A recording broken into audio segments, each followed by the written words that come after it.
Dan Tishner. I'm a co-director of the Wayne Moore Center and Philip H. Knight Chair in Political Science, and I am delighted to welcome you to this evening's panel, which is titled 10 Years Since Obergefell, Past and Present Fights for LGBT Rights.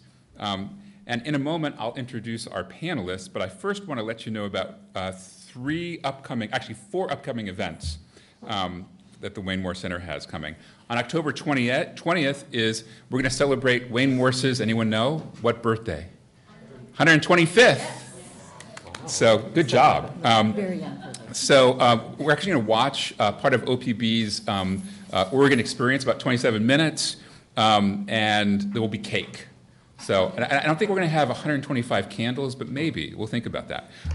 October 22nd, we're going to have a talk by Hiroshi Motomura from UCLA Law School.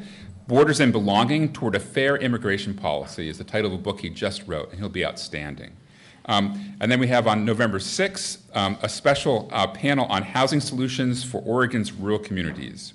And the last two events I mentioned are part of our current theme of inquiry for the next 2 years, titled Common Ground: Cities, Towns, and Counties Confronting Shared Challenges. So you can learn more details about the logistics, about where to find these things, the exact times, on our website, which is the Wayne Moore Center, .uoregon.edu. And I also want to appeal to you to go to our website to make a donation in support of the center's really important work. I would say now more than ever, the kind of fact-based educational programs and public events that we have are sorely needed. And as many of you know, the Wayne Moore Center receives almost all of its funding through donations from folks like you. So please consider giving us a donation when you have a chance. And now it's my honor to introduce our panelists. So beginning with Alison Gash. Alison is a professor and head of the Political Science Department at the University of Oregon. Her research centers on the intersection of law and social policy with a focus on sexuality and gender identity. Her books include Below the Radar, How Silence Can Save Civil Rights, and Democracy's Child, on Young People and Democracy, both published with Oxford University Press. Her work on LGBTQ rights has been featured in numerous media outlets, including the Washington Monthly, Politico, USA Today, the LA Times, and the Chicago Tribune. And we also owe Alison a particularly huge thanks for helping to conceive of this panel and organize to make it happen. Yes.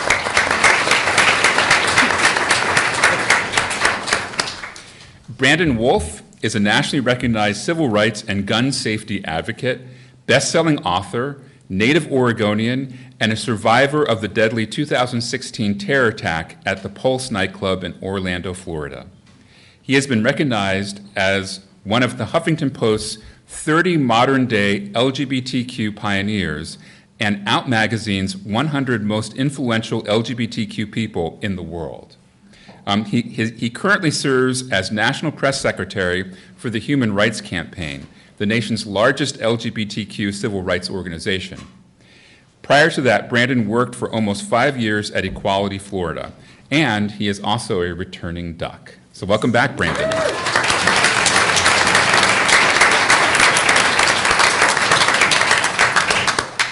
Michael McShane serves as Chief Judge for the United States District Court for the District of Oregon. After obtaining his JD from Lewis and Clark Law School in 1988, he served in the Metropolitan Public Defender's Office in Portland, where he represented, among others, drumroll, the getaway driver in Tonya Harding's case. Oh, wow. Prior to his appointment and Senate confirmation as a federal judge in 2013, Judge McShane was a Multnomah County judge for 15 years, presiding over a rich variety of criminal and civil cases. Please join me in welcoming Michael.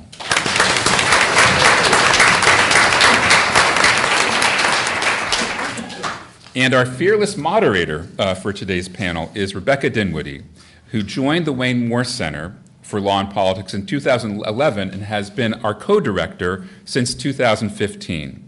She has extensive experience in both law and politics, having been a staff member for numerous grassroots organizations, including Basic Rights Oregon, the ACLU, and the Human Rights Campaign. Rebecca has a JD from Harvard Law School, where she focused on environmental law. So, Rebecca, the floor is yours.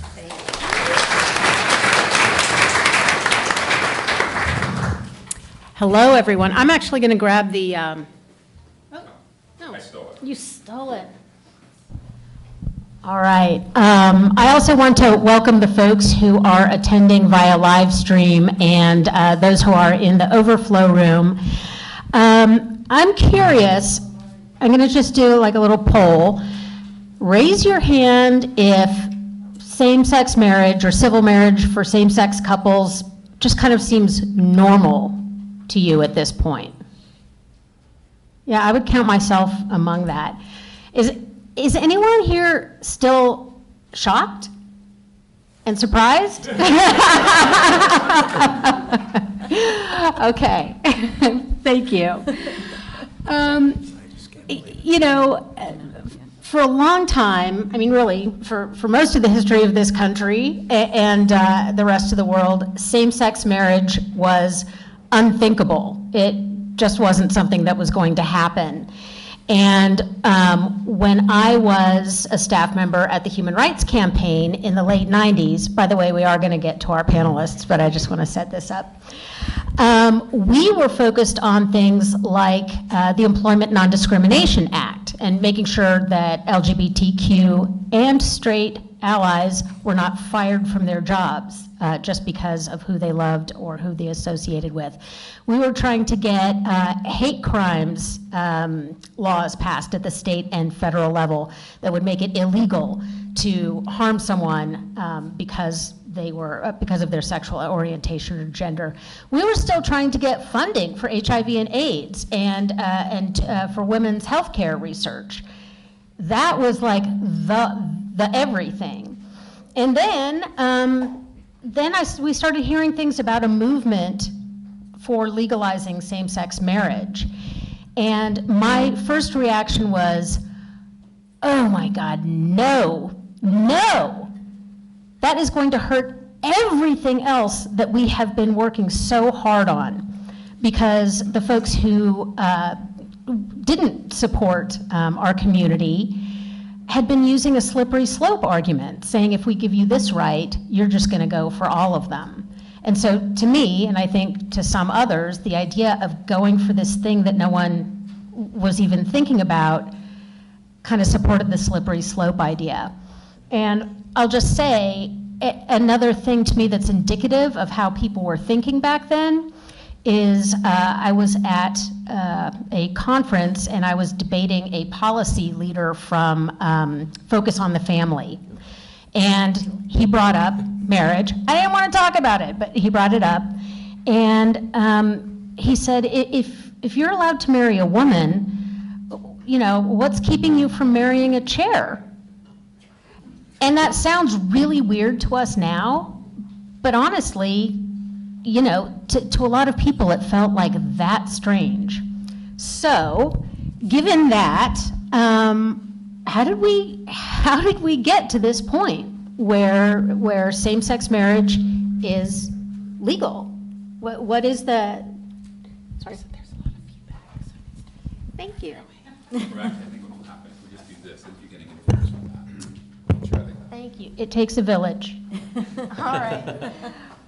And so I would love to hear from the three of you, just what is your view of how we got to same-sex marriage? You know, legal, societal and emotional, political organizing, and whoever wants to jump in first, just go ahead.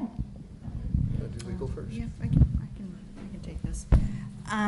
Okay, can everyone hear me? Yeah. Okay. You know, so I think the interesting part about the how we got here, the story I like to tell a little bit is that in a way we're here because Republicans didn't want us to be here, conservatives didn't want us to be here. They were, you know, the conservative arm of the Republican Party was looking for a new issue because abortion just wasn't cutting it, right? The pro-life wing just wasn't showing up at the polls the way they needed to show up, and so they needed a new issue that would get people to the polls, and so they, focus grouped some stuff, tossed around some stuff, and landed on gay marriage, right? The idea that gays and lesbians were going to ruin traditional marriage, right? We're going to sort of take over marriage and ruin all the children that they were going to raise. And so this tested really well, and so what Republican public officials started to do in any moment that they could was essentially assert that gays and lesbians were trying to get married, were trying to take away traditional marriage, even though there had been nothing, right? There had been nothing in terms of a movement afoot at that point, right? They would insert it into campaigns where there wasn't even an issue of same-sex marriage, right? Local level campaigns where marriage was not even a thing that was under the auspices of those public officials. They raised it at, during presidential nominations, and so they really sort of drummed up this sort of fear, right? And I think we're all accustomed to what that looks like, right? Certainly it's a strategy that was used this time against the trans community.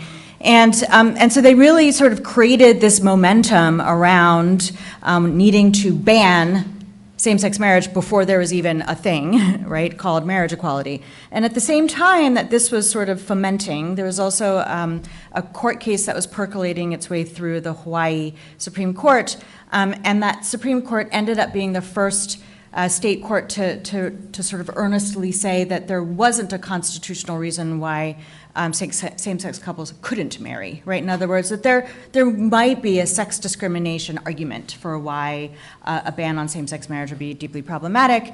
Now, the Hawaii legislature promptly shut that down, and so there wasn't ever going to be a risk that Hawaiians were going to ultimately get married, but the twin forces of the possibility of a state Supreme Court suggesting that same-sex marriage could be legal and the conservative movement sort of raising the alarm to level red that gays and lesbians were organizing to marry set off this fevered pitch effort to get federal legislation called the Defense of Marriage Act signed into law. And essentially what this act did was it essentially said that marriage was defined as between a man and a woman for federal purposes, that states didn't have to recognize marriages from other states, and that states could also pass their own mini DOMAs, mini Defense of Marriage Acts. And so, of course, promptly right after that, a whole bunch of states passed state-level Defense of Marriage Acts,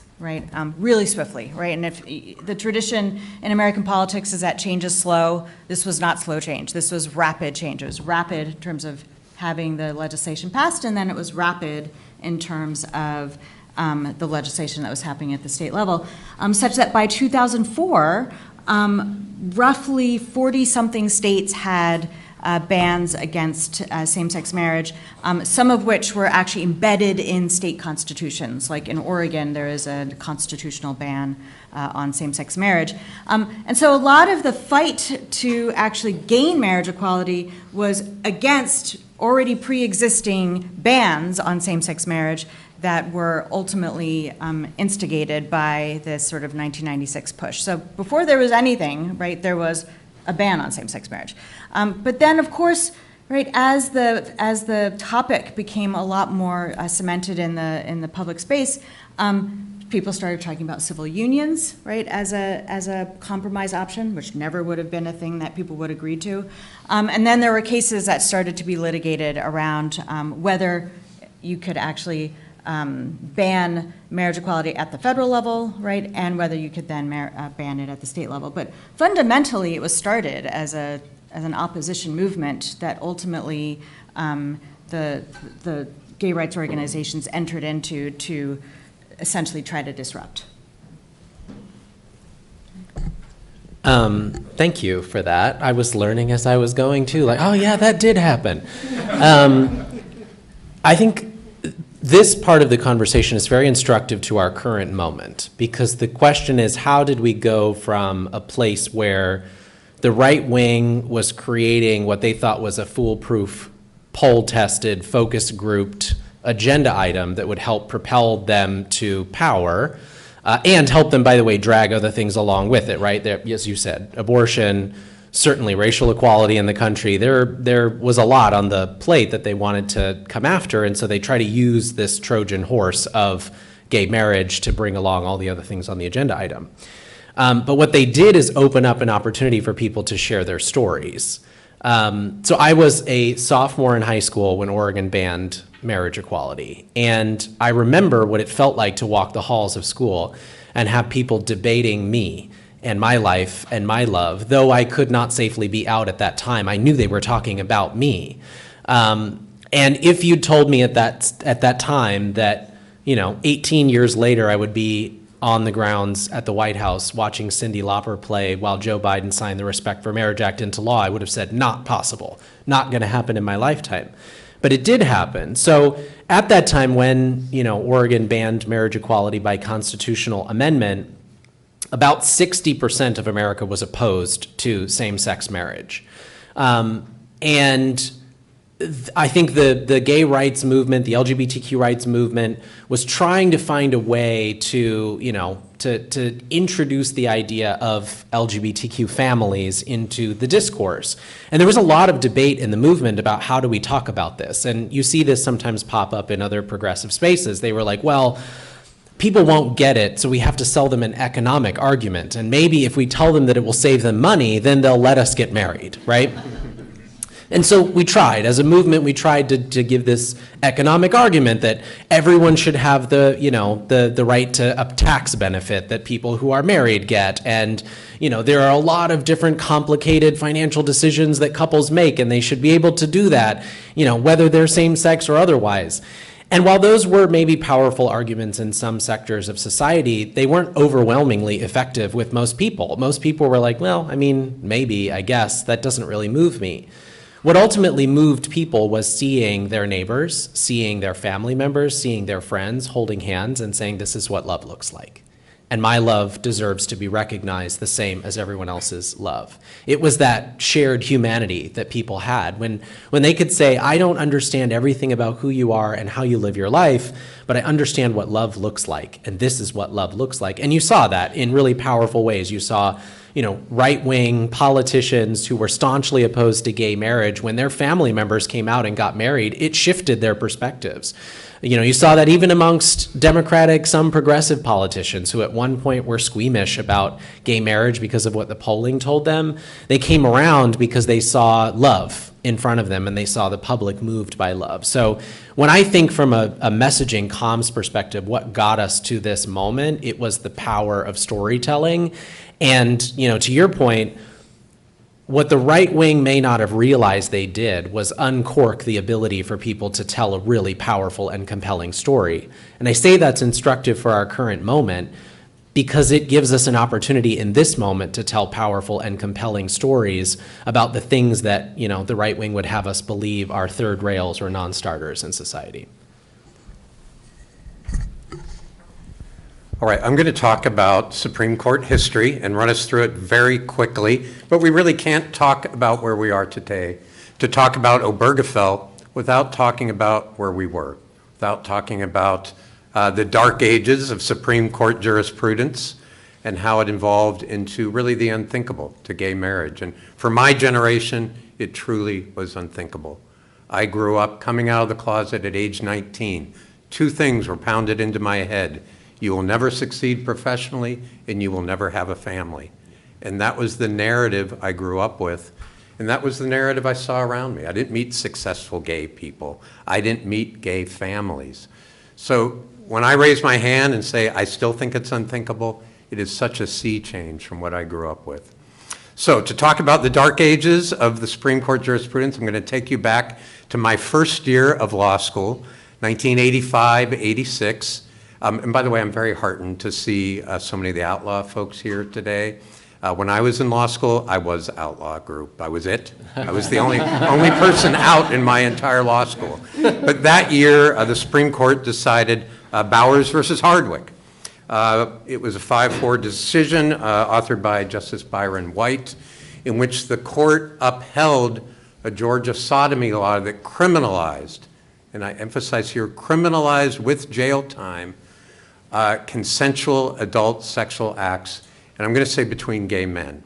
Now, on its face, the sodomy law was neutral. It applied to anal and oral sex between anybody, married couples, single people. It applied to everybody. It was only enforced in the states that had it against gay men. So Michael Hardwick was arrested in his own home, in his own bedroom, in his own bed, having sex, consensual sex, with another adult male. The court held that there is no constitutional protection for such activity, relying in Justice Berger's concurring opinion, relying on a millennia of moral history that shows the Constitution does not support such abhorrent behavior. That was 1985, 1986. Bowers versus Hardwick remained the law for 17 more years. It wasn't until 2003, Lawrence versus Texas, that in a 6-3 decision, Bowers is overruled. Interesting things about Lawrence versus Texas, Justice Kennedy writes the majority opinion. He would go on to write the Windsor opinion. He would go on to write the Obergefell decision. And this is his first foray in some pretty bad prose about gay rights. We'll talk more about that in a moment.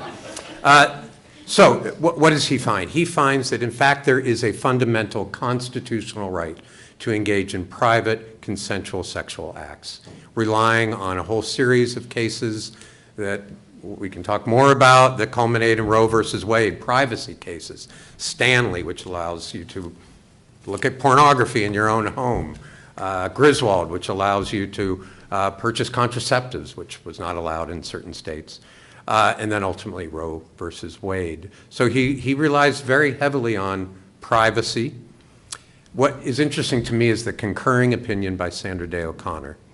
She moves away from that fundamental right area, because I concur with the result, but we should uphold Bowers versus Hardwick because there is no fundamental right to this behavior. It's nowhere in the Constitution, is it? I mean, let's face it, we can talk about liberty, but the constitutional fathers weren't willing to give up slavery, let alone say guys can go have a good time in the park together. So she wanted to focus on equal protection. That's where her focus was, and I think it becomes important later on. We'll talk more about that, why her equal protection argument may ultimately save the day. Now, I will say, we love Sandra Day O'Connor, of course, but she made it very clear that that equal protection argument precludes same-sex marriage. At least back then, she was not a fan of same-sex marriage. So, 10 years later, 2013, we have the Windsor case. And I would say Windsor is the most significant case. It's not Obergefell. Windsor is just, it's the appetizer and main course to Obergefell, which was just ultimately the dessert, right? Obergefell is where 5-4 decision again. Windsor, excuse me, we're talking about Windsor. Let's talk about Edith Windsor, 84 years old when the suit was brought. Edith Windsor, along with her, Edith Windsor was in a relationship with Thea Spire for over 40 years. They had met in 1963. Much of their relationship was actually in the closet. They were afraid they were going to lose their jobs. But 20 years into their relationship, they started coming out. They got married in Canada in 2007. New York at the time recognized foreign and out-of-state same-sex marriages. Thea Spire died in 2009. Her estate is left to Edith Windsor, along with a bill from the federal government, an estate tax in the amount of $376,000. Had they been recognized under federal law, Edith Windsor would have been exempt from having to pay that relatively lucrative amount of estate tax. But under the Defense of Marriage Act, there was no way the federal government was recognizing that marriage. So in a 5-4 decision, again, Justice Kennedy finds that, denying federal benefits to same-sex couples who legally marry in other states is a violation of the Constitution. I think he's relying on equal protection. It's a little bit hard to figure out. He uses the word liberty about 1,000 times. Every time I read his opinion, that Liberty Mutual ad pops up. Liberty, liberty, liberty. That's all I hear when I read his opinions.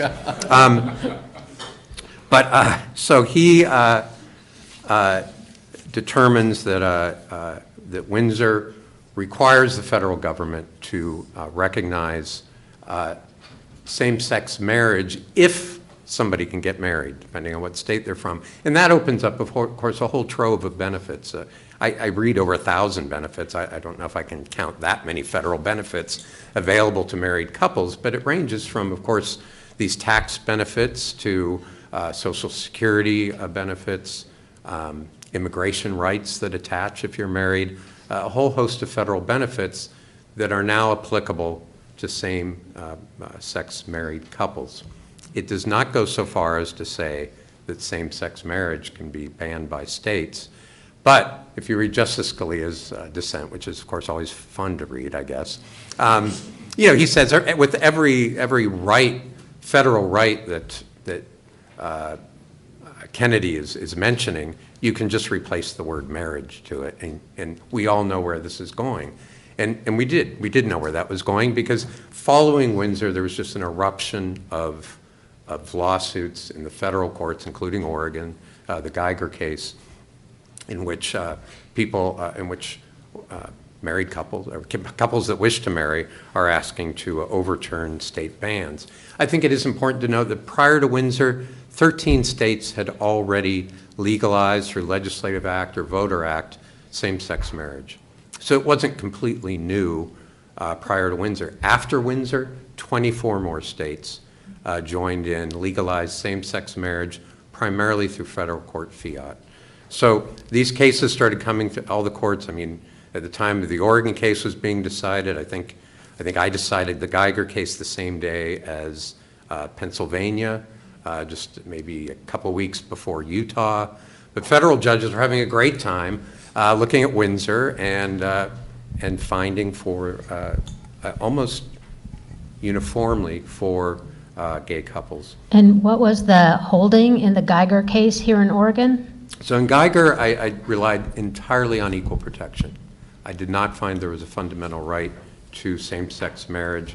I found that it was an equal protection right, that Windsor ultimately is an equal protection case, and that you can't withhold rights from one group based on sexual orientation from another group. So the Geiger case was kind of fun on 3 different levels. First, it was a gay judge who decided it, right? That was kind of fun.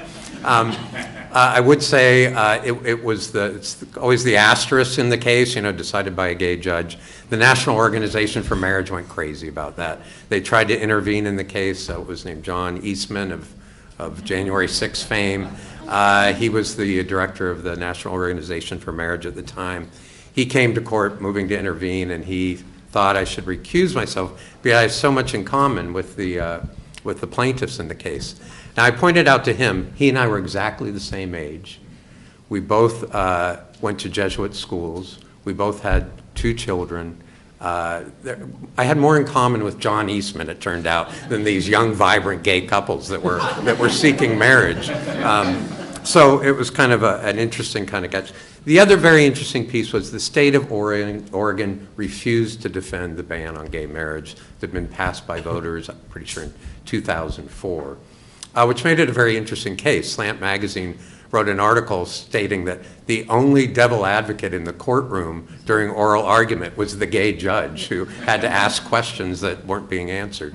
But what was great about that is it gave me an opportunity to write an opinion that was short. It wasn't for the Ninth Circuit. The Ninth Circuit was never going to hear an appeal on the Oregon case, so that I got to write a fun opinion, a short opinion. Mine was 25 pages. The next shortest one is like 90 pages. Federal judges and their clerks can go on forever sometimes. But we were able to keep this short and readable, leave a lot of cites out, and make it a little bit on the fun side. So that was the Geiger case. And that was 2014. 2013. 13, sorry. No, I got it in 2013. Oh, I'd only been on the federal bench 3 months when that case was filed. It did come randomly to me. Of course, the attorneys knew there are only 2 federal judges in Eugene. They filed in Eugene. They had a 50% chance of getting me. I did offer to recuse myself. Neither side took me up on that. The decision came out in May of 2014, and then, of course, in 2015, all the local cases, all the state, federal cases have been eclipsed by Obergefell in June of 2015. I will say this about the Obergefell decision. I do think it's poorly written. I don't think you can decide what the basis of the fundamental right is. Fundamental rights are things deeply rooted in our nation's history and tradition. I mean, the first gay marriage was in Boston in 2004, hardly deeply rooted, right? 10 years. He should have relied on equal protection. He does give, at the end, a little bit of a voice to, I think, Justice O'Connor's concurrence back in Lawrence, and he does talk about equal protection. And that's what makes it so much different than Roe versus Wade. There's an equal protection argument that doesn't exist in these other cases. And we can talk about how Obergefell will or will not survive this Supreme Court, but I think that equal protection approach, keeping it out of the fundamental rights arena, may save it.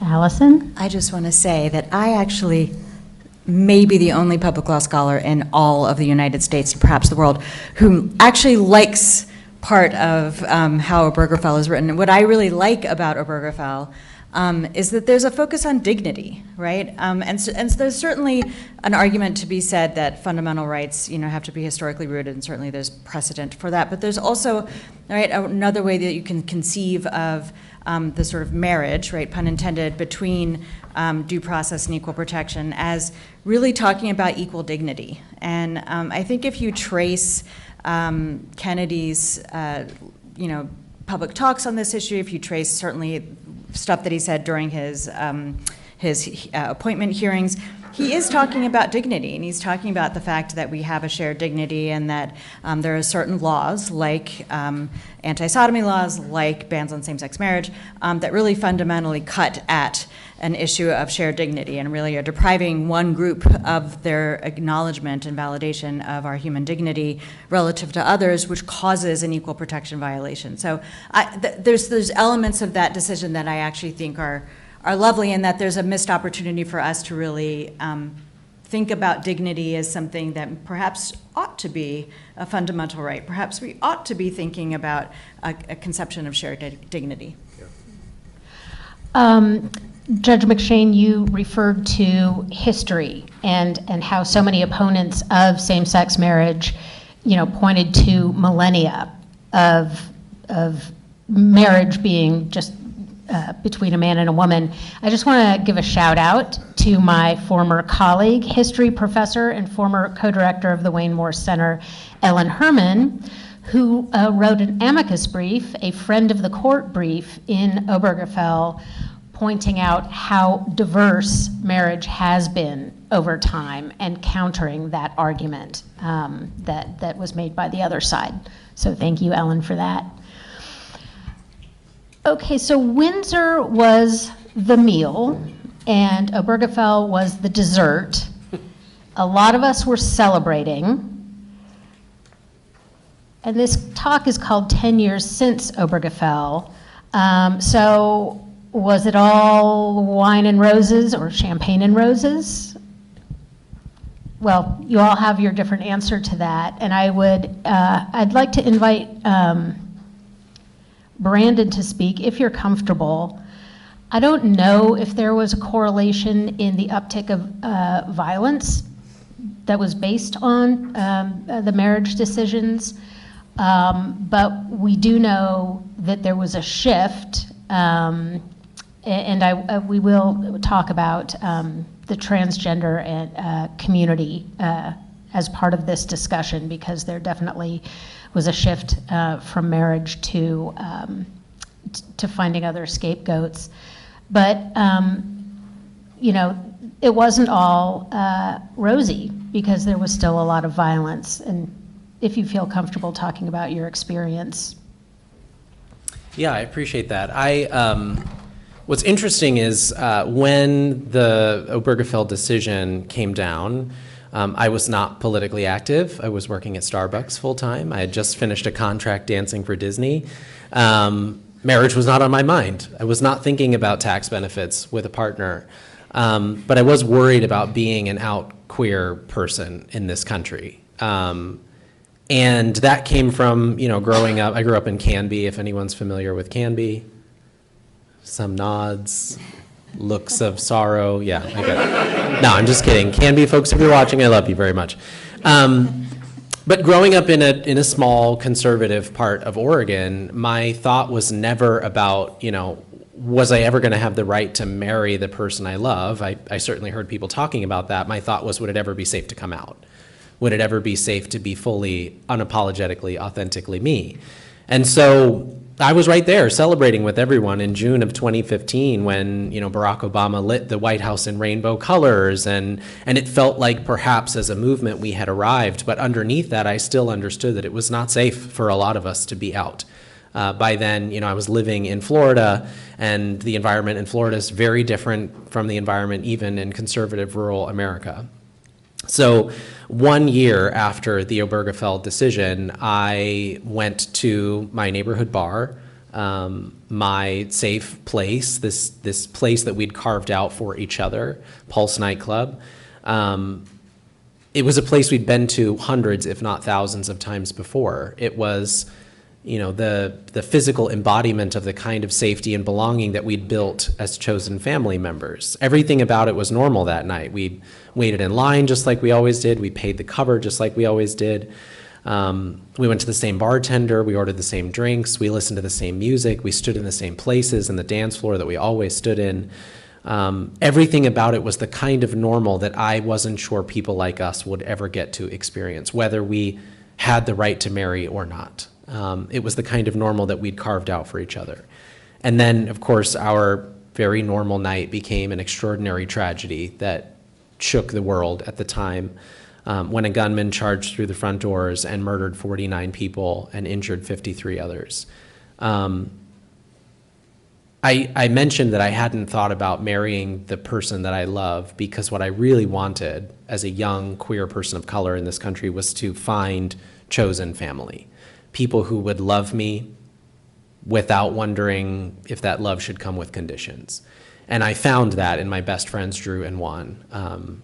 Unfortunately, they were among those who were killed at the club that night. And for me, it was the contrast that still existed in so many of our communities.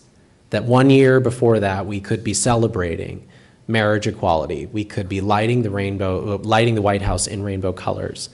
And a year later, we would be burying the people that we love more than anything. There would be queer communities, not just in Orlando, but around the world, wondering once again, would it ever be safe to come out? So I don't know if there's a statistical correlation between marriage equality and a rise in violence against the community. What I do know is that the more the right wing forced us out into the open to tell our stories, the more it put a target on our backs.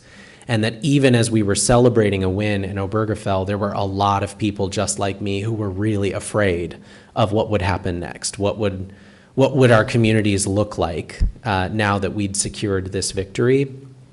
And I think the last thing I would say on that is what happened at Pulse nightclub, and by the way, that was 2016. It also was followed by the election of Donald Trump to President of the United States. What happened in 2016 was a reminder that it was never just about marriage. It was never just about a Supreme Court decision. It was never just about, one couple's ability to, avoid paying estate tax. It was always about a full fight for equality. It was about shifting not just policy, not just legal interpretation, but hearts and minds in this country. It was about moving from a place where, 60% of people oppose marriage equality to today where 70% of Americans support everyone's freedom to marry the person they love.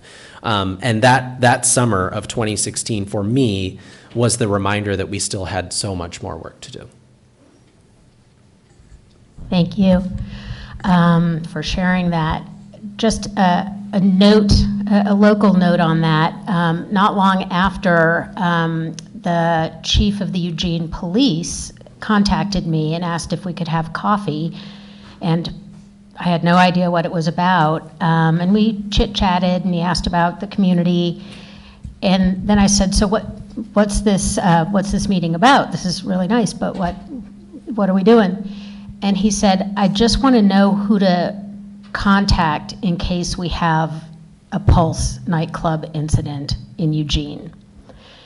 So there really was a heightened sense for a lot of people that we were not safe.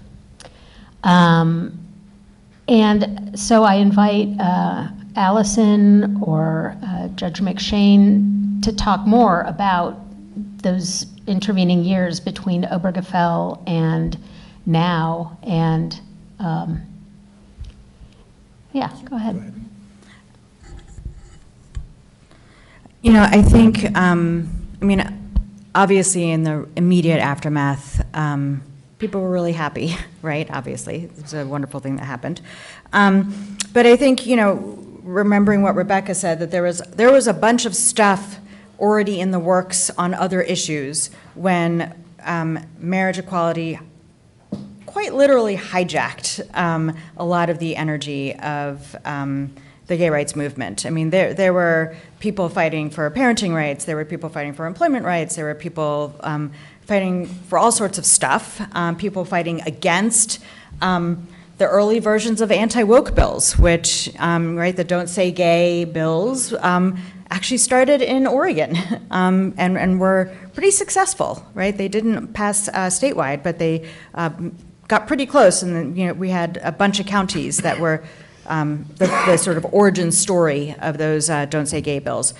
So there was a lot that the gay rights movement had been focusing on, and none of that stuff had been answered by Obergefell, right? To a degree, the parenting story had been answered on its own because, in fact, a lot of the parenting rights cases culminated in Obergefell, nourished Obergefell. In fact, Kennedy references the many thousands of children that are being raised by same-sex couples who are validated, right, as parents, but are not validated in marriage, right, and that didn't make any sense. So in a way, like, the parenting marriage thing was taken care of, but there was all sorts of questions about employment, right? So if you got married, right, and you wanted health care benefits, where'd you have to go to get your health care benefits? You have to go to HR. So that means when you go to HR, you have to out yourself as being gay at work in order to get your spouse covered for your benefits, right? So there was still trepidation, because at that moment, there were still many, many states that did not have protections around employment non-discrimination, right? So there was still a lot of unanswered stuff. There was question as to whether the conservative movement would come after schools, right? So one of the sort of threads, right, that hadn't been quite resolved in the anti-marriage movement was assertions that, if same-sex couples were allowed to marry, suddenly all of our children would be forced to read and Tango Makes Three types of books, right? Books about kids being raised by same-sex couples, heaven forfend. And so this was actually a really successful argument, right, to get folks that were sitting on the fence that weren't sure about whether they wanted to actually oppose same-sex marriage, and when they found out that their kids might actually have to read a book in story hour about gay couples, about gay characters, they actually voted in favor of banning same-sex marriage. And so that was another lingering opportunity, right, that could be ultimately nourished and nurtured by the conservative movement. And then, of course, there was the sort of nettlesome issue of speech, right? So now that we have same-sex marriage, did I have to bake a gay wedding cake, right? Do I have to make a gay wedding video? Do I have to preside over a same-sex marriage? Do I have to put my name on a certificate that I am forced to sign because the state that I work for requires me to sign a certificate that says gay people have gotten married? Right? There were all sorts of things that hadn't yet been resolved that Obergefell never answered, right? And so in a way, the 10 years since Obergefell, it's raised more questions, right? It's raised more, in some cases, conflicts. It's raised more opportunity for states to pass laws, to answer questions that haven't been resolved by the court. So we want to be able to believe, right, that it's just this straight shoot up, right? We got married, woohoo, we got our wedding cakes, we got our kids reading awesome, cute books at school with awesome gay wedding, gay couples getting married. But in reality, right, a lot of these things still remain contested. And if there's time, we can talk about some of the recent court decisions that have really made things, difficult, that have muddied the water a little bit. And in fact, in the years intervening between Obergefell and today, we saw some of the highest rates of anti-LGBTQ legislation that we'd seen even prior to Obergefell, right? So imagine, right, I told you that 45-ish states had bans on same-sex marriage. The years after Obergefell were worse in terms of anti-LGBTQ legislation. So it was a mixed bag. But nevertheless, right, parenting and marriage, in a way became a non-issue. It was just other stuff that came about. So in terms of, litigation, it certainly has been a mixed bag. Post Obergefell, gay weddings collided with the First Amendment, right? I mean, the freedom of religion, protection of free speech, parental rights, creative rights. And by and large, the gays lost out on these arguments, but I would call them micro-arguments. The fact, and I don't mean to be overly critical of the litigation, but if we're coming down to going after the baker of a wedding cake, the photographer of a wedding who refuses to do a wedding, in my town where I grew up, it was a florist who had a religious objection to same-sex marriages. If we think we're going to bend those people to our will through the courts, we're going to lose on religious freedom grounds, or in some cases, Masterpiece Cake Shop, I don't know what they were getting at, it was some sort of creative right to these cakes, artistic, creative First Amendment rights to making these cakes. The other case that made it to the Supreme Court would have been Creative LLC, that was the web designer, who never designed a site at all. These are, by the way, these are manufactured cases. Both sides manufacture these cases. As a matter of fact, the most recent case pending, I think, argument was like yesterday in Salazar. So in that case, I mean, there's a therapist who's saying, I want to have talk conversion therapy in my Tennessee, maybe? I'm not sure where. Colorado. Oh, Colorado, of course, Colorado. and I have a freedom of speech. I should be able to have, I'm not hooking them up to electrodes and showing them dirty pictures and electrocuting them. I want to talk to them. I want to have talk therapy with a child who also wants to have talk therapy with me. That's a freedom of speech issue. That therapist is never actually engaged in this type of therapy, but they feel chilled that they may not to unless they can. And the Supreme Court doesn't look at standing very closely in these issues. In the Creative LLC, the fact that he had never actually been asked by a gay couple to do, and what gay couple would go to this guy, right? I mean, hey, I want the racist homophobe over there to do my wedding photos. It's going to be a great website, excellent website. But so to me, these are micro cases. I think they're kind of litigation in many ways gone wrong. I know we feel like it's unfair, but as one of my clerks likes to say, we didn't go to fair school, we went to law school. And the fact is, I think in these micro cases, religion is going to outweigh cakes. And that's just a reality.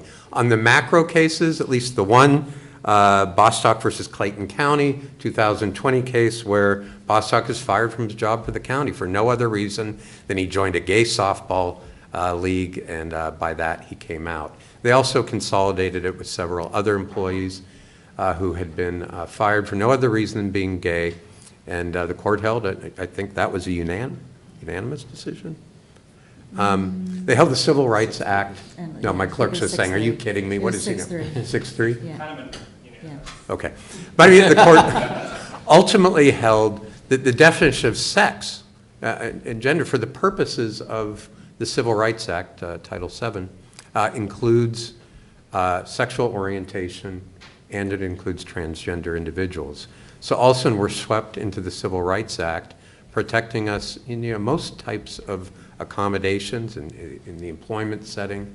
There's certainly cases that support, in fact, again, Scalia wrote a very strong opinion supporting, that gay men can bring hostile work environment claims.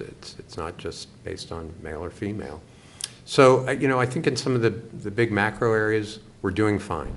In these small areas, when we're up against religion, freedom of speech, the parents who want to pull their kids out of school district when they're reading Uncle Bobby's Wedding, or, I don't know, Pride Pony Goes to the Parade, whatever it was called. So what? That's my response to it. So what? Let them pull them out of that class and, think whatever they want to think in their small way. Where we need to focus, and where I think the trans movement needs to focus, and I don't mean to be too preachy here, is not on the small stuff. They're not going to win on competitive sports, just not going to happen. Where they need to win is in the workplace, medical care, in prisons, fighting hostile work environments. That's where the big winning is for all of us in terms of civil rights, I think, not so much the wedding cakes. I just want to note, often religious freedom or religious liberty is kind of held up as opposed to the LGBTQ community, and that's sometimes because of manufactured cases. But for me, that's always that's a difficult tension, because I'm very proud of the parts of the First Amendment that protect religious freedom and religious liberty. That is part of what this country, it's part of our origins. And that's perhaps for another talk, is when fundamental rights come up against one another. Can I Yeah. add one thing really quick? So one of the lost opportunities in Obergefell around equality is that had Kennedy used equal protection, and in particular had Kennedy argued or just determined that in fact sexual orientation is what's called a suspect classification, right? Meaning that if sexual orientation had been a suspect classification, meaning that it's a classification that we shouldn't be using in legislation, and the courts should be especially suspicious, right, when that classification comes up, then the court would have been required to review any legislation that rests on suspect classification under what's called strict scrutiny, which makes it really much more difficult for legislation to prevail, right? So it's a much higher standard, a harder standard for legislation that's resting on those classifications to prevail, which would mean that in instances when you had, say, a gay rights issue abutting or competing with, right, a First Amendment issue, you would be on relatively equal ground, right? You would be on equal ground in the sense that you would have a suspect classification abutting against, right, a fundamental right in free speech, right? So there would be a fighting chance, right, for gay rights to prevail in that particular instance. But in all of these cases, sexual orientation, right, is not a suspect classification, right? The court has not argued that sexual orientation is a suspect classification. And in fact, in every recent decision that has happened after Obergefell, that is the question that always comes up and is always reiterated in oral arguments, right? You'll hear Amy Coney Barrett say all the time, right, but sexual orientation is not a suspect classification, right, which knocks it down, which means at any time that there's a case where free speech comes up or free exercise comes up, it's uneven, right? There's going to be very little opportunity for the gay community, right, the LGBTQ community to prevail, right, because you are up against fundamentally a right that is privileged in the Constitution relative to the claim that you're making on behalf of your community. So there was right, in addition to there being a lack of clarity, right, there also was a missed opportunity that would have provided infinitely more protection for the gay community on a whole host of topics. Thank you. I want to make sure that we have time for audience questions. And I know a big question is whether, for a lot of us, is whether same-sex marriage will survive, or how or in what form, especially after the repeal of Roe v. Wade. But I also would love, maybe Brandon, you can speak to this. You know, one of the, to me, that feels more pressing right now is the fact that trans and non-binary folks are absolutely being targeted right now, and it's not theoretical. It's about, how do I get through the day? How do I keep my job? How do I, you know, all the things. How do I stay safe? And you know, I know that that's an important, I know that our statewide group, Basic Rights Oregon, is working a lot on trans safety and rights, and I know Oregon is fairly protected, but still, there are a lot of issues. Brandon, what's happening at the national level? Is is there help on the way, really, to any of you? Like, how do we address this? Yeah. Well, it goes back to what Alison was talking about, where the right wing tries to find the Trojan horse to peel everything away, because it is about control. It's about power. For some who are zealots in this country, it is about believing there's only one right way to be a human being. There's only one right way to be a man, a woman, to build a family, to have children. There's only one person who's supposed to go to work. The other person's supposed to stay home and cook the dinner. There's only one vision for what the world is supposed to be. And those folks want to impose that vision on everyone else. And in order to do that, because the idea of government control over every ounce of your life is deeply unpopular, they have to find these issues to try to pull the threads out from the rug until the rug is gone before you know it. They tried it with gay and lesbian people for a very long time. It was not just the marriage equality movement. Go back further to the 1960s when, folks in New York City and other places wanted to go to the bar with their friends and be left alone, and they kept getting harassed by the police. Eventually, as you know, at Stonewall, they picked up bricks, threw them at the cops, tried to free their friend who'd been shoved in the back of a car, and that erupted into riots, became the modern pride movement in this country. But what doesn't always get told is what happened after Stonewall, which was a decade of the 1970s being led by people like Anita Bryant, who waged a campaign on the backs of gay and lesbian people and said, if you allow gay people to be teachers, they will indoctrinate your children. They will bring them into the ranks of this movement. They are going to lure your children in, and suddenly there will just be gays everywhere. And we can't have that. So save the children from the gays. That was the 1970s. When HIV and AIDS erupted, the right wing again used the community and said, look, these people are unsafe. They're unwell. They're a danger to our public health. We should cordon them off. We should quarantine them and just keep them away from everyone else because they pose a threat to us. All of that was about the right wing finding a community that they could use to divide and conquer everyone else.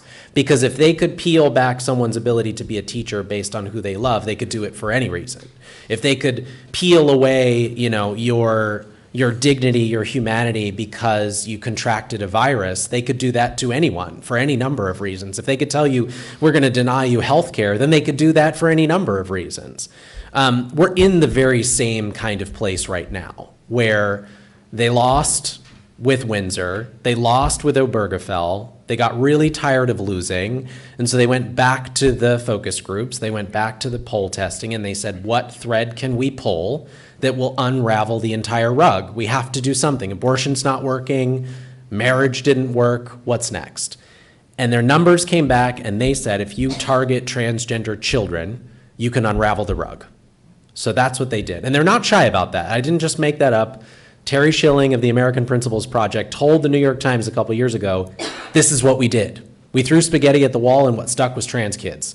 And so they have waged this war on transgender people and specifically transgender young people with the intent of unraveling the entire rug. So it's not surprising that in the last 5 years, we've seen a surge. Hundreds of anti-LGBTQ plus bills have been filed. many of them have been passed in state after state across the country, and they start by saying, well, we're just deeply worried about women's sports, so if you'll just hand us the sports field, then we'll go away. And then they all pass the sports ban. And then the next year they're back and they say, well, we're just deeply concerned about the bathroom. So if you just let us police who looks like they belong in which bathroom and let government entities stand outside and check people's genitals, we promise we'll go away. And then they come back the next year and they're like, actually, we think we need to get rid of all mention of queer people in classrooms at all, which means books, and teachers can't say it, and don't you dare put a picture of your partner on your desk because that could put our children in danger, and if you let us do all of that, then we'll go away. And surprise, surprise, they're back again in state after state, including in states like Idaho, where they're passing resolutions saying, we want to publicly say that we should roll back marriage equality in this country, because that has always been the aim. So to your question, where are we now? What's happening with the trans community? The trans community is being used in the same way that the community has always been used by the right wing to try to pull the rug out from underneath everyone in this country, to tear freedom away. And the answer to how we fix it is complicated. If I had all the answers, I'd be very rich and maybe president of the United States. But I think what we can learn from our ancestors is, one, the future is worth fighting for even when you don't know what it looks like and you don't know if you'll live to see it. So things may feel really bleak and really dark, and some of these issues may feel like we'll never win on them. But they felt that way in the 60s. They felt that way in the 70s. They felt that way in the 80s, 90s, and early 2000s around marriage equality, and here we are today. So that's number one, is that it's still worth fighting for. So if you feel so inspired, you should. Thank you. And the second thing is, what the right wing hates the most is a group of people they can't control. And the best way to be defiant and resistant in this moment is to be uncontrollable. To be yourself so proudly, so vibrantly, so joyously. Be the guy in the frog suit in Portland who cannot be stopped with even a can of mace, will be back tomorrow with his unicorn friend to tell you where to shove it. You have to be that audaciously you in this moment, because every time they come with the anti-whatever agenda, they give you an opportunity to tell a story to your neighbor that they may not have thought possible before. And I would encourage people, if you can, use this opportunity to tell those stories. There are people out there who, maybe they're being introduced to LGBTQ people for the first time. This is the first time they've ever really considered any of it. That's an opportunity. The right wing has gifted you an opportunity to tell the story of what it means to be you in this world, a full, rich human being. No one's going to save us. We're going to have to save ourselves, and it's going to take every one of us.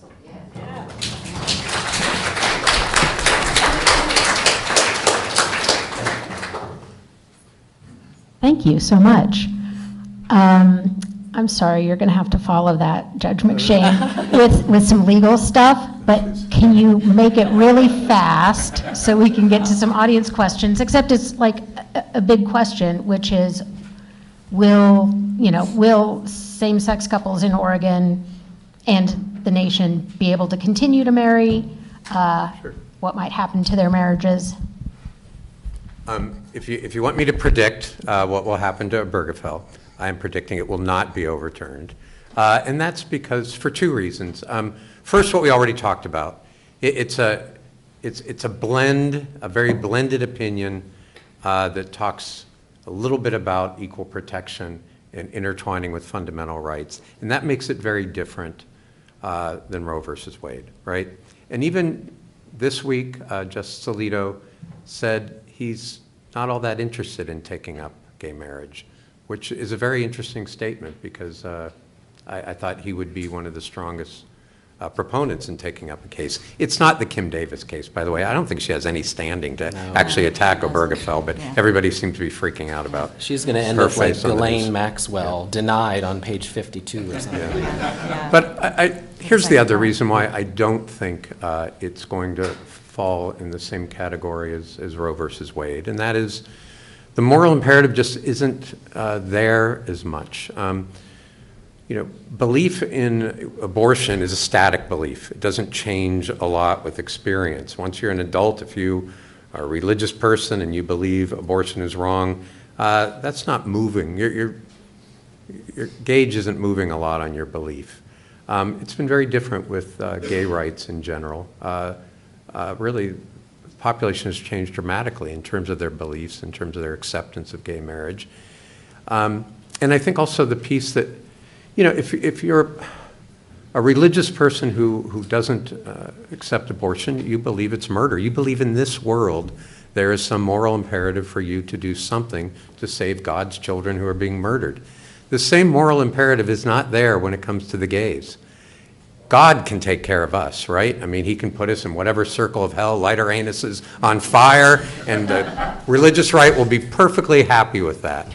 It will happen in another world. They don't have the same push to make it happen in this world the way they do with their belief that children are being murdered. So I do think the moral imperative is very, very different.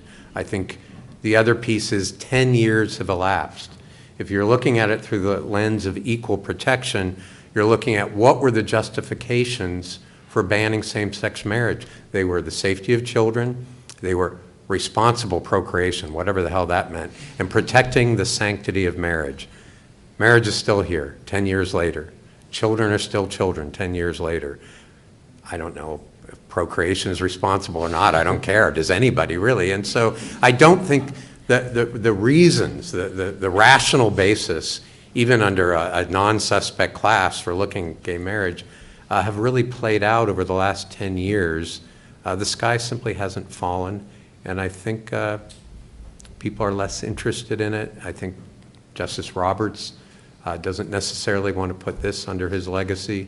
So I don't think they're going to take up the case, but it's armchair quarterbacking. So. But if it's repealed, aren't we vulnerable here in Oregon because we've still got? No, because my case was never appealed, so it is still the law of the district, and it's an equal protection case. If they repeal Obergefell, it's going to be on fundamental rights. Geiger was an equal protection case. It wasn't appealed. It is the law for the District of Oregon. That's not going to change. So you're saying we'll go back to a patchwork? Yep, I think so. Okay. Panelists, thank you so much. This has been incredible. We are going to get to folks' questions now, but I do want to pause and let's please give our panelists a round of applause.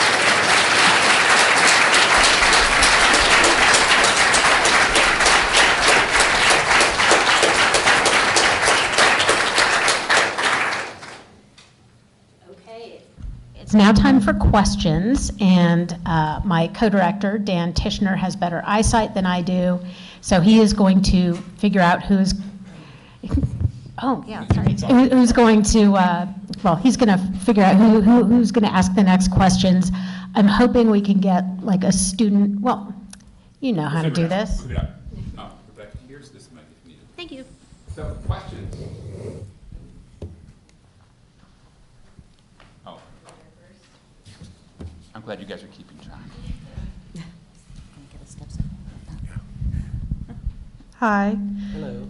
It was said earlier in the panel that the reason that people started to change their mind about gay marriage was humanity and seeing their neighbors and loved ones being gay and in love. Do you think that will be the same reason people change their mind about the trans community? And if so, how can we as allies or people in that community help others see that humanity? I love this question. Thank you. Yes, the question was, I was talking about what shifted people's hearts and minds around marriage equality. My answer was seeing gay people getting, falling in love, holding hands, saying my love is love and it deserves to be recognized. The truth under that is a little more, there's some more data under that. So the data basically is that once people hit a threshold of about 65 to 70% of people saying that they knew someone who was gay or lesbian, that their support for social equality for gays and lesbians skyrocketed. That was the threshold where once we hit that space in society, things took off like a rocket ship. And haven't really peeled away, right? Even though we've been under years-long assault from the right wing on all of our fundamental rights as LGBTQ plus people, support for marriage equality hasn't really declined. It's stayed fairly steady, and that's because there's a saturation of people in society who know someone that would be directly impacted if marriage equality went away. What is interesting is that the percentage of people in America who say they know a transgender person right now is about where it was for gay and lesbian people in 1996. So the answer is we have to introduce this country to more transgender people, because as soon as you see someone as your neighbor, as your family member, as your friend, it's a whole lot easier to imagine wanting to fight for them to have a better life, right? As long as someone remains some distant, far away ideology, some boogeyman that someone has created in your mind, it's easier for you to sign up for their rights to be stripped away, to feel angry about their existence, to blame them for things going wrong in society. And the best and easiest answer to combating that is to introduce the country to transgender people. And by the way, this is for if there are friends from the press who are going to watch this later on. Not just introducing the country to trans people in moments of crisis, but telling real, joyful, uplifting stories of trans business owners, parents, family members, friends, telling them in their full, rich, authentic truth. That kind of humanizing work is the thing that will ultimately turn the tide on trans rights in this country. This is why they're trying to silence trans people, and this is why they're trying to essentially disappear trans people by denying gender-affirming care. This is exactly why they're, right, they know that it's effective, right? They know that, the more normalized it is for trans kids to be out at school, the more normalized it is for folks to have a range of different pronouns that may be introduced in the course of their life or over a bunch of different kids in a classroom. The less panicked people are about the idea of gender identity, the idea of a spectrum of gender. And this is exactly why gender affirming care is a target. This is exactly why we have cases like Scrimetti, where we have bans on gender affirming care specifically for minors, right? So you can always look to see what's working by what the opposition is banning, right? So exposure, us having community with folks works, and that's why they ban it. I think if you can keep the microphone a little bit away. Sorry. Thank you to everybody on the panel. I've waited for a lecture, a discussion like this for 8 years that I've been coming to the Wayne Marsh Center. I don't know if I can tell the world right now, but I can tell this room, I am a transgender woman in my 70s, and I feel safe here. That's part of that. But I transitioned a while ago, and I would have thought by now that I could have been safe and comfortable living my authentic life. But the way politics are going in this world, and the way I'm wired, I can't just disappear and hide in my apartment and not come out and be publicly trans, because I'm just wired that way. So it's a plus and a minus. So it's encouraged me to be out and authentically myself, and I ride the bus everywhere, so I see all kinds of people. But I did have a question.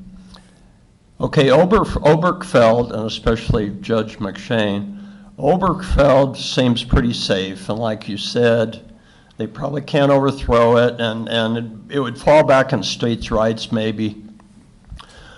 But, and this might be too long for people to answer, but what went wrong with Scarmati? Why did we lose at Scarmati? And I think Chase Strangio is a wonderful lawyer, did a great job being a trans man himself. Is it because the Supreme Court is so stacked now? Is it just that? And I know they're planning on arguing again, so maybe off the subject of today's lecture, but what's the future of Scarmati? Thank you. It is a tough one, because in other areas, they seem to want to give parents control. They want to give parents control over being able to choose conversion therapy, for example. They want to be able to give parents control over what books their kids can read in school. but not when it comes to medical care for trans kids. And there was clearly a distrust of science. I think if you were to put a gun to the heads of the conservative justices, they would say they're doing it to protect children. That's what they believe. And that was their ultimate justification. The science is not clear enough as to what gender-affirming care is doing to minors. So the focus was not on transgendered children. They did not find that the issue was transgendered children were being discriminated against. It was minors. Minor children had to be protected, minors versus adults. And that's what it came down to. So I don't know. It was a 5-4 decision. I think, again, time, science, more children and generations growing up with trans children will start changing things. It's a slow process. I mean, it's not going to happen overnight, but we live, I mean, especially, not to get down on the younger generation, you guys are an immediate kind of, you know, your phone's right there, answers are right there. Your rights aren't going to be right there with you at the pace that we expect them as decent people, right?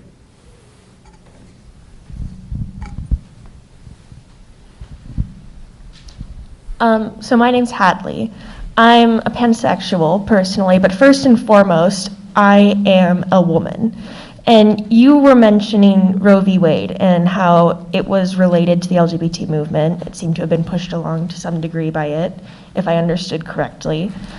And as a woman who does rely on contraceptives to help just manage my own pain, I would like to know how this will be affected in Oregon, especially with Michael. I'm curious, what are your thoughts on these protections put in place? Is there any kind of, will it be affected by the Equal Protection Clause? Is there that kind of avenue available for a bodily autonomy for women? I don't think equal protection, there hasn't been any cases around equal protection to bodily autonomy or reproductive rights that I'm familiar with. It came down to fundamental rights and whether that right was discovered in the Constitution accidentally by a group of judges or whether in fact the Constitution has room for personal autonomy. There's just different schools of thought there. And so it is going to fall on the states. I think in Oregon, I mean, I don't necessarily have my pulse on all of this, but I think the West Coast states, you know, women's autonomy and reproductive rights will be protected via statute or by the state constitution, but certainly for now, not the federal constitution.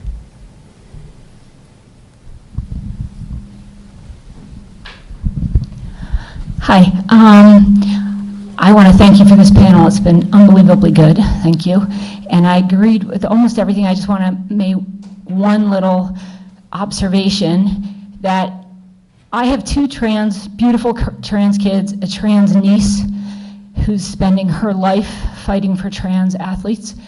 And I just want you to know that sports isn't the same as cakes. You can get a different cake maker.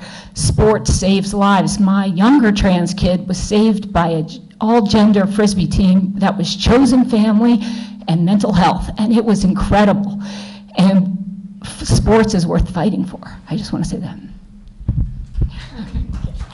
I just wanted to say, as a person of a sibling that is disabled and has, so with my mom speaking here, but as someone in their 20s, in speaking for the younger generation, if you are trying to be on their team, please stand with us, with the trans community, and don't second guess them being that the sports is the thing, because sports is equally as important as the bathrooms in every public place. The sports is what changes it. Your state right here went to nationals with a transgender team. And so with two of my siblings that are trying to become transgender lawyers and a sibling that is fighting in the South, a cousin in the South with being a transgender woman, fighting for transgender sports. So thank you. And I'm certainly not trying to suggest that we shouldn't be fighting for sports. Whether there's a constitutional basis is a very different subject. I mean, let's face it, our founding fathers upheld slavery, I mean, in the Constitution. So a liberty interest in this area, in the near future, I don't see being found. It's going to be on a state level. Then you get into the national level of highly competitive sports, and then there's all these associations that are funded by various groups. It gets very, very complicated, and I don't know if it's going to work itself out in the courts. Hi, thank you so much for this amazing talk. I think one of the questions that I had regarding like fundamental rights, especially like pulling it back to Canby, there was recently a book ban challenge that happened in Canby, and I was covering that pretty closely. When it comes to fundamental rights nationwide, I feel like book bans that have been challenged on like either race or gender or sexual orientation should be a First Amendment issue or a due process issue, but they're not treated as such in the courts or legislation. Could you speak on why these aren't seen as like fundamental rights, and I guess they're not seen as like a First Amendment issue?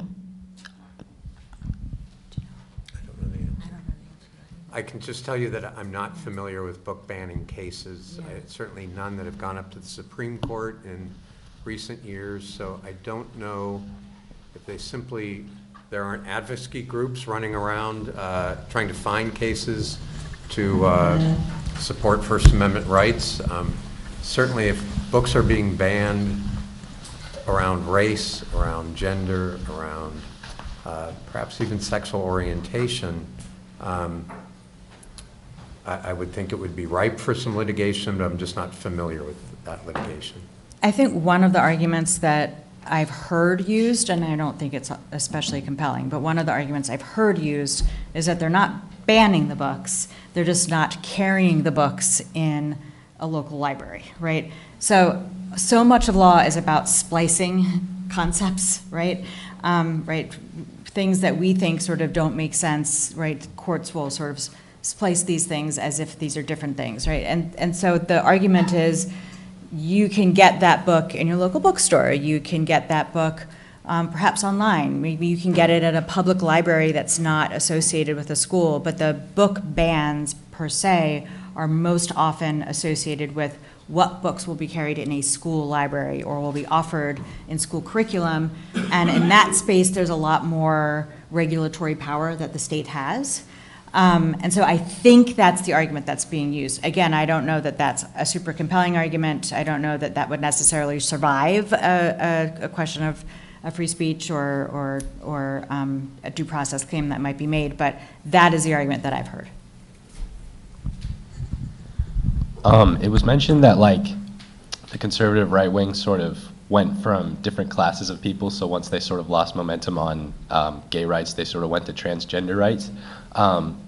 Do any of you think that like after a certain point they'll move on to another class, and if so, what that class would be, or if there's just sort of running out of material and we'll have to kind of that would be nice. I'm just going to jump in here and say immigrants, Yeah. black folk, Right. people of color. So wouldn't it be nice if they ran out of stuff to complain about? I think the short answer is sure, they'll run out of things when their ultimate vision of America is complete, which is a white Christian nationalist society where everybody's forced to live one particular way, and there's classes of people that are assigned out, and if you fit their vision of who you're supposed to be, that you get to be in the highest class.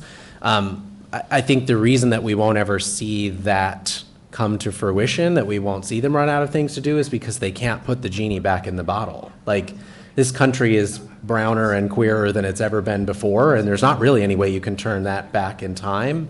And the closer we get to parity on some of these things, right, whether it's racial diversity or the larger that the LGBTQ plus population becomes, I think Gen Z is something like 30% of Gen Z identify as part of the community. Like, the more that these communities grow and the more diverse the country gets, the more ferocious the right-wing response is, because they sense that they are losing control and power over the future of the country. So it would be really nice if they ran out of people to target and things to complain about. And, you know, I think as you were saying, Rebecca, it's actually not just trans people. It's not just gay and lesbian people. They are nothing if not master multitaskers. And so while they are, you know, today the Senate passed the National Defense Authorization Act, paying troops and all of that sort of thing, and they managed to squeeze 2 anti-trans provisions in there for whatever reason. Can't keep the government open, but we can, you know, have a debate about trans people playing sports at service academies, I guess.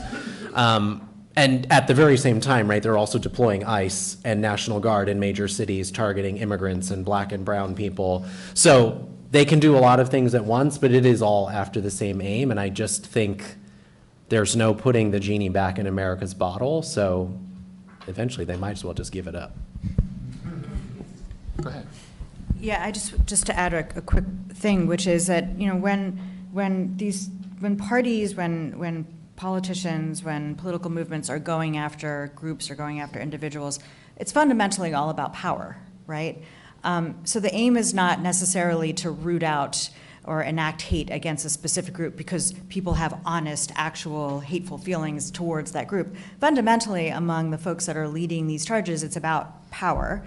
And so long as there is power to be accrued, there will always be a group to go after, right? Any group that will solve that problem for folks seeking out power will find a group to make that happen. And so when there's sort of the compunction to be like, okay, well, if we can just give them what they want, right? If we can just, you know, settle on same-sex marriage and give them civil unions, right? They'll be happy. If we can just, you know, take away trans rights, you know, not be silent on that, they'll be happy.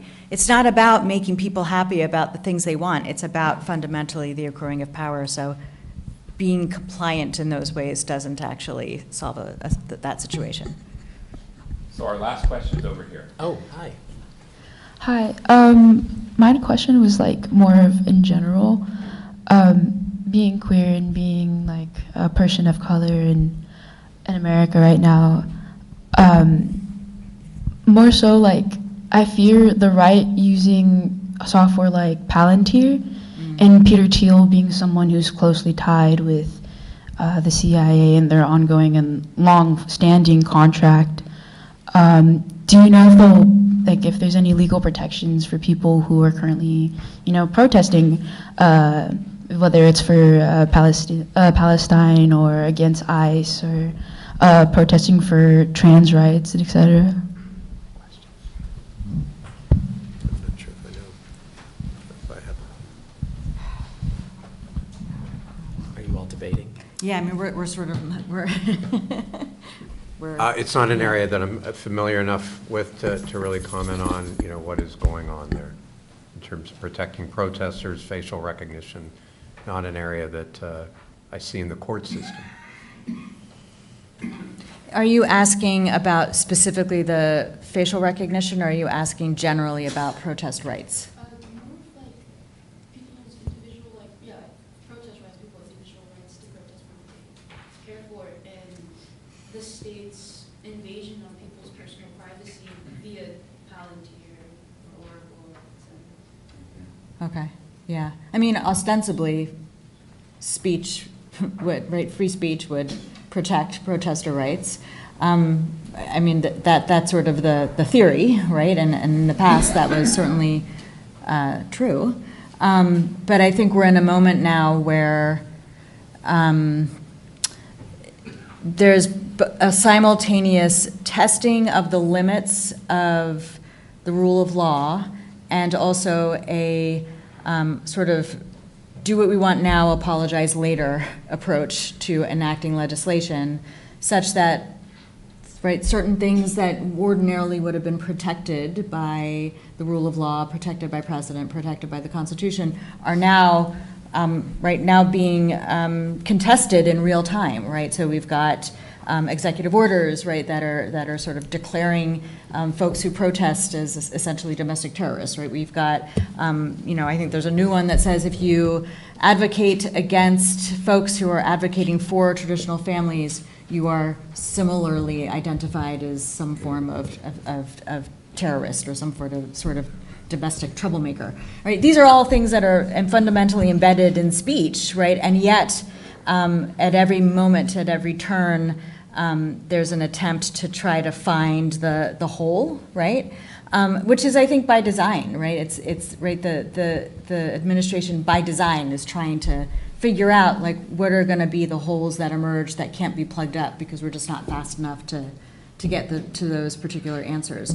But ordinarily, yeah, of course you have the right to protest, right? I mean, it's controlled by time, by content, time, space, and manner. But it's not.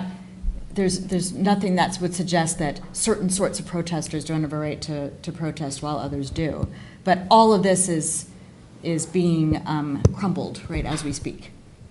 So it's hard to put your finger on it, unfortunately. Thank you. So thank you to the audience for all of your really wonderful questions. Thanks for being involved in this discussion. I want to give a special shout out to Jess behind the camera there, who is working.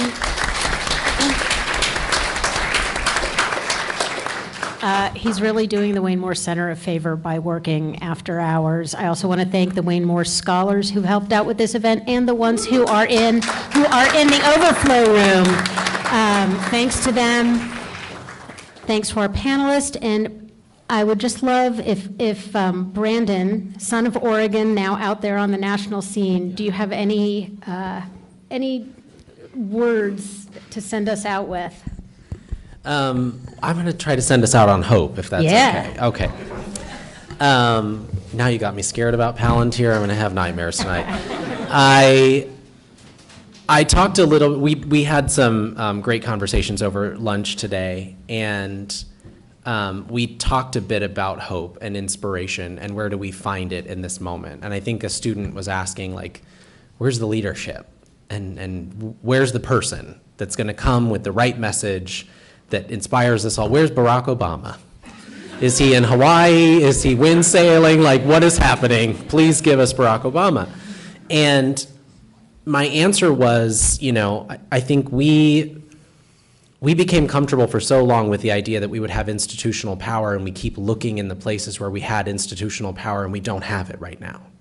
And we want someone like Hakeem Jeffries or Chuck Schumer to show up and save the day, but the truth is they don't really have a lot of power.